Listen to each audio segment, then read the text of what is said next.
आज हम श्री साईं सच्चरित्र का दूसरा अध्याय करने जा रहे हैं। उससे पहले हम साईं बाबा को प्रणाम करते हैं, याद करते हैं। अनंत कोटि ब्रह्मांड नायक राजाधिराज योगी राजपर बन सच्चिदानंद सतगुरु साईनाथ महाराज की जय। अध्याय शुरू करते हैं। ग्रंथ लिखने का उद्देश्य कार्यारंभ में असक्षमता व साहस, हेमाड़ पंथ की अर्थपूर्ण उपाधि, जोशपूर्ण बहस, गुरु की आवश्यकता। पिछले अध्याय में ग्रंथकार ने अपने मूल ग्रंथ श्री साईं सच्चरित्र में उन कारणों पर रोशनी डाली थी जिनके द्वारा उन्हें ग्रंथ रचना आरंभ करने की प्रेरणा मिली। ग्रंथाध्ययन के योग्य अधिकारियों तथा अन्य विषयों का इस अध्याय में विवेचन किया गया है। ग्रंथ लिखने का उद्देश्य क्या है, किस प्रकार हेजा रोग के प्रकोप को गेहूं पिसवा कर तथा उसको गांव के बाहर फिकवा कर रोका तथा उसको समाप्त किया। बाबा की इस लीला का वर्णन पहले अध्याय में किया जा चुका है। मैंने अन्य भी लीलाएं सुनी जिनसे मेरे हृदय को अति आनंद मिला और यही आनंद का स्रोत काव्य रूप में प्रफुल्लित हुआ। मैंने विचार किया कि इन महान अद्भुत लीलाओं का वर्णन बाबा के भक्तों के लिए मनोरंजक एवं शिक्षाप्रद सिद्ध होगा तथा उनके पास पाप समूल नष्ट हो जाएंगे। इसलिए मैंने बाबा की पावन जीवन गाथा और उनके मधुर उपदेशों का लेखन प्रारंभ कर दिया। श्री साईं की जीवनी न तो उलझाने पूर्ण और न ही सीमित है, वरन सत्य और आध्यात्मिकता के मार्ग का यथार्थ दर्शन कराती है। कार्यारंभ में असक्षमता व साहस। श्री हेमाड़ पंथ के मन में विचार आया कि मैं इस कार्य ग्रंथ लेखन के लिए उपयुक्त पात्र नहीं हूँ। मैं तो अपने परम मित्र की जीवनी भी ठीक प्रकार से नहीं जानता और न ही अपनी प्रकृति से परिचित हूँ। तब मुझ जैसा मूढ़मति भला एक महान संत पुरुष की जीवनी लिखने का दुस्साहस कैसे कर सकता है। अवतारों की प्रकृति का वर्णन वेद भी नहीं कर पाते। किसी संत का चरित्र समझने के लिए पहले स्वयं का संत होना अति आवश्यक है, फिर मैं तो उनका गुण कथन करने के सर्वथा ही अयोग्य हूँ। संत की जीवनी लिखने के लिए बड़े साहस की आवश्यकता होती है और कहीं ऐसा न हो कि चार लोगों के सामने हंसी का पात्र बनना पड़ जाए। इसलिए श्री साईं बाबा की कृपा प्राप्त करने के लिए मैं ईश्वर से प्रार्थना करने लगा। महाराष्ट्र के संत श्रेष्ठ श्री ज्ञानेश्वर महाराज का कहना है कि संत चरित्र के रचयिता से परमात्मा बड़े प्रसन्न होते हैं। संत शिरोमणि गोस्वामी तुलसीदास जी ने भी कहा है कि साधु चरित्र शुभ सरिस कपासु, नीरस विशद गुणमय फूल जासु, जो सही दुख पर छिद्र दुरावा, वंदनीय जेहि जग सह पावा। भक्तों के मन में संतों की सेवा करने का भाव सदा रहता है। कार्य पूर्ण करा लेने की संतों की प्रणाली भी बड़ी विचित्र होती है। यथार्थ प्रेरणा तो संत ही किया करते हैं, भक्त तो निमित्त मात्र या कार्य पूर्ति के लिए यंत्र मात्र हैं। उदाहरणतः शक संवत 1700 में कवि महीपति को संत सच्चरित्र लिखने की प्रेरणा मिली। ईश्वर ने संतों में अंत प्रेरणा उत्पन्न की और कार्य पूर्ण हो गया। इसी प्रकार शक संवत 1800 में श्री दासगणों की सेवा स्वीकृति हुई। महीपति ने 4 काव्य रचे, भक्त विजय, संत विजय, भक्त लीलामृत और संत लीलामृत। दासगणों ने केवल 2 काव्य रचे, भक्त लीलामृत और संत कथामृत, जिनमें आधुनिक संतों के चरित्रों का वर्णन है। भक्त लीलामृत के अध्याय 31, 32 और 33 तथा संत कथामृत के 97वें अध्याय में श्री साईं बाबा की मधुर जीवनी तथा अमूल्य उपदेशों का वर्णन बड़ा सुंदर एवं रोचक ढंग से वर्णित है। इनका उदाहरण श्री साईं लीला पत्रिका के अंक 11, 12 और 17 में दिया गया है। पाठकों से इनके पठन का अनुरोध है। इसी प्रकार श्री साईं बाबा की विचित्र लीलाओं का वर्णन एक अति मनमोहक लघु पुस्तिका श्री साईनाथ भजन माला में किया गया है। इसकी रचना बांद्रा श्रीमती सावित्री बाई रघुनाथ तेंदुलकर ने की है। श्री दासगणु महाराज ने भी श्री साईं बाबा पर अनेक मधुर कविताएं रची हैं। एक अन्य भक्त अमीरदास भवानी मेहता ने भी बाबा की कुछ कथाओं को गुजराती भाषा में प्रकाशित किया है। साईं प्रभा नामक पत्रिका में भी कुछ लीलाएं शिरडी के दक्षिणा भिक्षा संस्थान द्वारा प्रकाशित की गई है। अब प्रश्न यह उठता है कि जब श्री साईं बाबा के जीवन पर प्रकाश डालने वाला इतना विपुल साहित्य उपलब्ध है तो फिर एक और ग्रंथ श्री साईं सच्चरित्र रचने की आवश्यकता क्यों हुई? इसका उत्तर केवल यही है कि श्री साईं बाबा की जीवनी सागर के समान विस्तृत और अथाह है। यदि उसमें गहरे गोते लगाए जाए तो ज्ञान एवं भक्ति रूपी अमूल्य रत्नों की प्राप्ति सहज ही हो सकती है, जिनसे सूक्ष्म मुमुक्षुओं को बहुत भारी लाभ होगा। श्री साईं बाबा की जीवनी, उनके दृष्टांत एवं उपदेश अनेक महान आश्चर्यों से परिपूर्ण है। दुख और दुर्भाग्यग्रस्त मनुष्य को इनसे सुख शांति मिलेगी तथा लोक और परलोक में श्रेय की प्राप्ति होगी। यदि श्री साईं बाबा के उपदेशों का जो भी वैदिक शिक्षा के समान ही मनोरंजक और शिक्षाप्रद है, ध्यान पूर्वक श्रवण मनन किया जाए तो भक्तों को मनोनुकूल फल की प्राप्ति हो जाएगी, अर्थात ब्रह्म से अभिन्नता, अष्टांग योग की सिद्धि और समाधि आनंद आदि की प्राप्ति सहजता से हो जाएगी। यह सोचकर ही मैंने बाबा की चारित्रिक कथाओं का संकलन करना प्रारंभ कर दिया। साथ ही मन में यह विचार भी आया कि मेरे लिए सबसे उत्तम साधन भी केवल यही है। जो भोले भाले प्राणी श्री साईं बाबा के दर्शनों से वंचित रहते हैं, उन्हें यह चरित्र अति आनंददायक लगेगा। अतः मैंने भी अपना अहम भाव उनके श्री चरणों पर निछावर कर दिया। मैंने सोचा कि अब मेरा मार्ग अति सुगम हो गया है और बाबा मुझे इहलोक और परलोक में सुखी बना देंगे। मैं स्वयं बाबा की आज्ञा प्राप्त करने का साहस नहीं जुटा पाया। अतः मैंने श्री माधवराव उपनाम श्यामा से, जो कि बाबा के अंतरंग भक्तों में से एक थे, इस हेतु प्रार्थना की। उन्होंने इस कार्य के लिए श्री साईं बाबा से विनम्र शब्दों में इस प्रकार प्रार्थना की। हे गन्ना साहेब, आपकी जीवनी लिखने के लिए बड़े उत्सुक हैं, परंतु आप कृपया ऐसा न कहना कि मैं तो एक फकीर हूँ और मेरी जीवनी लिखने की आवश्यकता ही क्या है। आपकी केवल कृपा और अनुमति से ही ये लिख पाएंगे, अथवा आपके श्री चरणों का पुण्य प्राप्त ही इस कार्य को सफल बनाएगा। आपकी अनुमति तथा आशीर्वाद के अभाव में कोई भी कार्य सफल नहीं हो सकता। यह प्रार्थना सुनकर साईं बाबा को दया आ गई।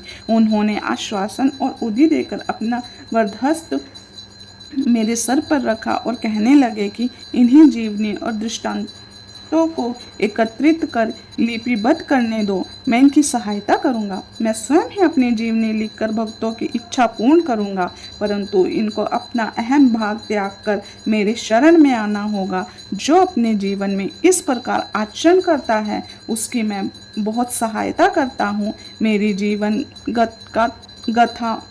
कथाओं की बात तो सहज है। मैं तो इन्हें घर बैठे अनेक पर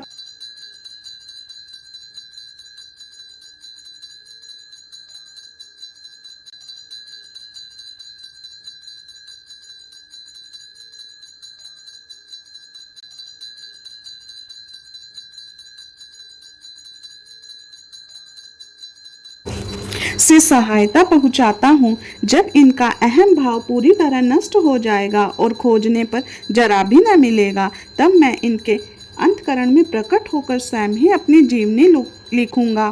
मेरे चरित्र और उपदेशों को सुनने मात्र से ही भक्तों के हृदय में श्रद्धा जागृत होकर सुगमता पूर्वक आत्मानुभूति एवं परमानंद की प्राप्ति हो जाएगी। ग्रंथ में अपने मत का स्थापन और अन्य किसी विषय के पक्ष या विपक्ष में व्यर्थ के वाद विवाद की कचुष्टा नहीं होनी चाहिए। हेमाड़ पंथ की अर्थपूर्ण उपाधि श्री काका साहेब दीक्षित व नाना साहेब चांदोरकर मेरे घनिष्ठ मित्रों में से थे। उन्होंने मुझे शिरडी जाकर श्री साईं बाबा के दर्शन करने का अनुरोध किया। मैंने उन्हें वचन भी दिया, परंतु कुछ बाधा आ जाने से मैं शिरडी नहीं जा सका। मेरे एक घनिष्ठ मित्र का पुत्र लोनावला में बीमार हो गया था। मित्र ने सभी संभव आदि भौतिक और आध्यात्मिक उपचार किए, परंतु लाभ कुछ भी नहीं हुआ। अंत में उन्होंने अपने गुरुदेव को उसके सिरहाने बिठाया, परंतु परिणाम पूर्वत ही रहा। यह घटना देखकर मेरे मन में विचार आया कि जब गुरु एक बालक के प्राणों की रक्षा करने में भी सक्षम नहीं है, तब उनकी उपयोगिता ही क्या है। और जब मैं उनमें कोई सामर्थ्य ही नहीं है, तब फिर शिरडी जाने से क्या लाभ है। ऐसा सोचकर मेरी यात्रा स्थगित कर दी। परंतु जो होना होता है वह तो होकर ही रहता है। प्रांताधिकारी नाना साहेब चांदोरकर बसई के दौरे पर जा रहे थे। वे थाना से दादर पहुंचे तथा बसई जाने वाली गाड़ी की प्रतीक्षा कर रहे थे। तभी बांद्रा लोकल आ पहुंची, जिसमें बैठकर वे बांद्रा पहुंचे तथा शिरडी यात्रा स्थगित करने के लिए मुझे आड़े हाथ लिया। नाना साहेब का तर्क मुझे उचित तथा सुखदायी लगा। फलस्वरूप मैंने उसी रात्रि को सामान बांधकर शिरडी के लिए प्रस्थान कर दिया। मैंने सीधे दादर जाकर वहां से मनमाड़ की गाड़ी पकड़ने का कार्यक्रम बनाया। इस निश्चय के अनुसार मैंने दादर जाने वाली गाड़ी के डिब्बे में प्रवेश किया। गाड़ी छूटने ही वाली थी कि तभी एक यवन मेरे डिब्बे में आया और मेरा सामान देखकर मुझसे मेरा गंतव्य स्थान पूछने लगा। मैंने अपना कार्यक्रम उसे बतला दिया। उसने मुझसे कहा कि मनमाड़ की गाड़ी के लिए सीधे बोरी बंदर से होकर जाओ। यदि यह एक साधारण सी घटना घटित न हुई होती तो मैं अपने कार्यक्रमानुसार दूसरे दिन शिरडी न पहुंच सकने के कारण अनेक प्रकार की शंका कुशंकाओं से घिर जाता। परंतु भाग्य ने साथ दिया और दूसरे दिन 9-10 बजे के पूर्व ही मैं शिरडी पहुंच गया। यह सन 1910 की बात है, जब प्रवासी भक्तों के ठहरने के लिए साठेवाड़ा ही एकमात्र स्थान था। तांगे से उतरने पर मैं साईं बाबा के दर्शन के लिए बड़ा उत्सुक था। उसी समय भक्त प्रवर श्री तात्या साहेब नूलकर मस्जिद से लौटे ही थे। उन्होंने बताया कि इस समय श्री साईं बाबा मस्जिद के मोड़ पर ही हैं। अभी केवल उनके दर्शन ही कर लो और फिर स्नान आदि से निवृत्त होने के पश्चात आराम से भेंट करने जाना। यह सुनते ही मैं दौड़कर गया और बाबा का चरण वंदन किया। मेरी प्रसन्नता का पारावार न रहा। मुझे क्या नहीं मिल गया था। मेरा शरीर उल्लासित सा हो गया। भूख प्यास जाती रही। जिस क्षण से उनके चरणों का स्पर्श प्राप्त हुआ, मेरे जीवन में एक नया आनंद प्रवाह बहने लगा। मैं उनको सदैव के लिए ऋणी हो गया। उनका यह उपकार मैं कभी नहीं भूलूंगा। मैं सदा उनका स्मरण कर उन्हें मन ही मन प्रणाम किया करता हूँ।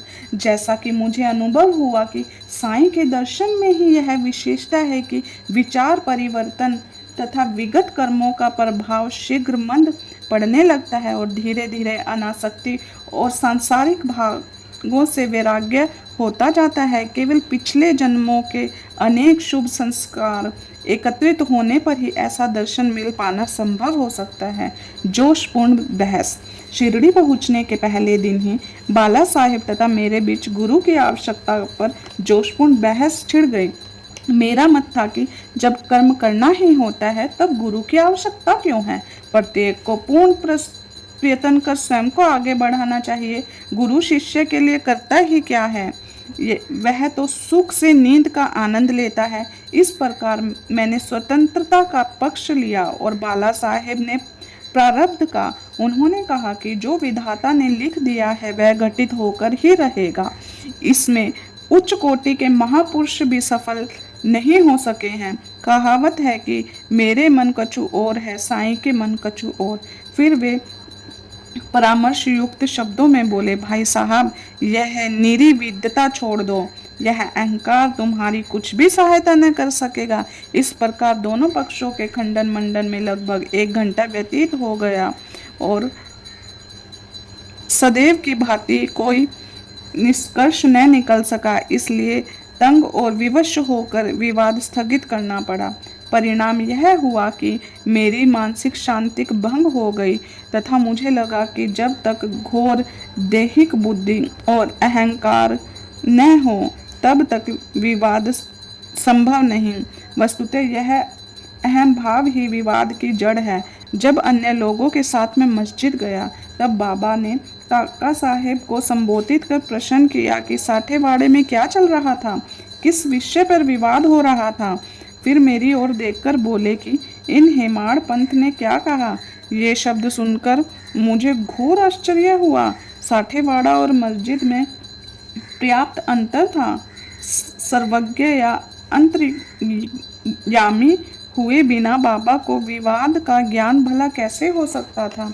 मैं सोचने लगा कि बाबा हेमाड़ पंथ के नाम से मुझे क्यों संबोधित कर रहे हैं। यह शब्द तो हेमाद्री पंथ का अपभ्रंश है। हेमाद्री पंथ देवगिरी के यादव राजवंशी महाराज महादेव और रामदेव के प्रसिद्ध मंत्री थे। वे उच्च कोटि के विद्वान, उत्तम प्रकृति और चतुर्वर्ग चिंतामणि और राज प्रशस्ति जैसे उत्तम काव्यों के रचयिता थे। उन्होंने ही हिसाब किताब रखने की नवीन प्रणाली का आविष्कार किया था और बही खाते की पद्धति को जन्म दिया था। और इसके विपरीत कहाँ मैं एक अज्ञानी, मूर्ख और मंदमती हूँ। अतः मेरी समझ में यह न आ सका कि मुझे इस विशेष उपाधि से विभूषित करने का आशय क्या है।